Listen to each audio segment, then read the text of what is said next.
Hello, I am going to talk on behalf of myself and my colleague, Christina Pinkow, about the White Ribbon e-learning program. So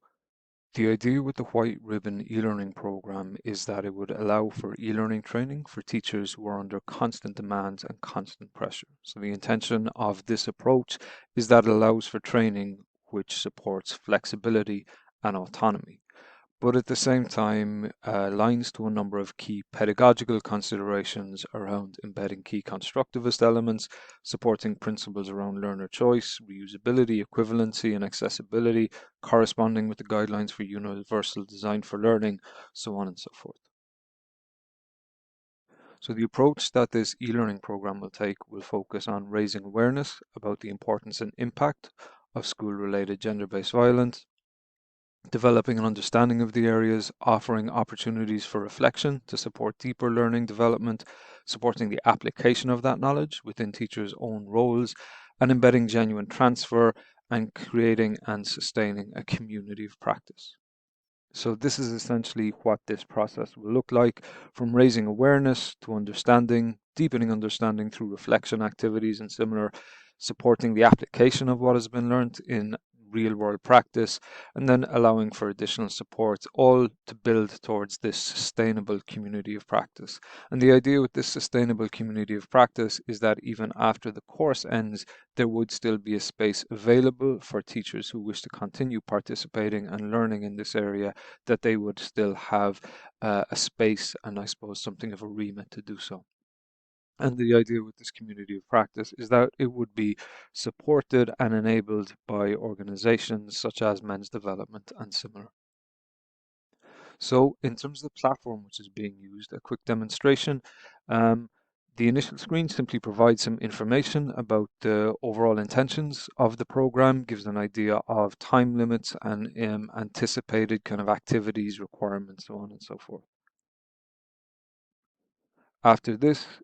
participants will be presented with some information about how to use the platform and how to access all the various training resources and supports. There's also guidelines for people who may be differently abled in terms of an immersive reader to help with any kind of visual kind of challenges, as well as the guidelines on how to work with other teachers as part of this program.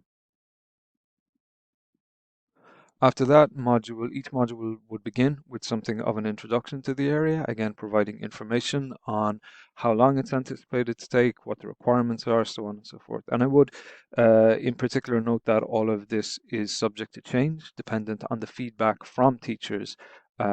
This is just kind of the initial attempt and kind of is designed to give kind of an overview of what is involved.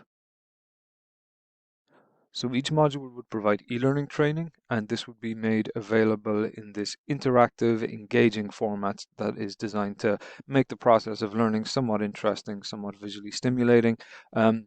This e-learning training would also include a number of quick interactive activities and kind of considerations around how exactly this material can impact on teachers and schools and students. After the e-learning training, each module would then provide a quick quiz, and the intention with this is really just that it would serve as an opportunity for teachers to be able to test their understanding of the material covered in the e-learning training. Following on from the quiz, an additional activity then is scenario-based training. So this would really be intended on presenting teachers with a particular situation or immersing them in a particular situation and asking them to think about what they would do or in this particular situation, or some considerations that might have an impact on it. So for example, in this scenario, a teacher called Jane is provided with a homework template, and participants are asked to identify in what way this template is maybe encouraging gender occupational trait bias, and offer some recommendations on how this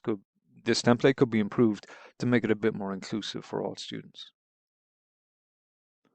Following on from the scenario-based training, there would be a reflection space where participants would be asked to write a short reflection just on their own thoughts, observations, or even experiences in this area. And the intention is that participants would be able to view each other's kind of thoughts and observations and offer feedback for same. Following on from that reflection activity, there are a number of guidelines on how to put the material presented into practice at a practical level in teachers' own schools, in their own practice. So, for example, the idea with these is really that they're almost like guidelines that one could potentially print out and make available inside on a desk or within the classroom as a way of allowing for teachers to kind of have them almost as a reference that they can refer to make sure that their practice is as inclusive as possible. Following on from this, then there is further reading and supports made available for people who would like to kind of go deeper or learn more or access help in this area. The intention is also that there will be a number of live sessions uh,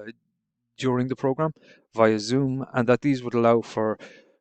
conversations or live debriefs between participants, to maybe getting guest speakers, and to essentially just offer kind of an additional space for live collaboration and live feedback. And updates about all of these announcements and activities would be made available through the platform as well, so that everyone can be made aware of any opportunities or supports that are coming up. And if anyone cannot make the live session, sessions would be recorded, so the recording would be available for participants to look back at afterwards.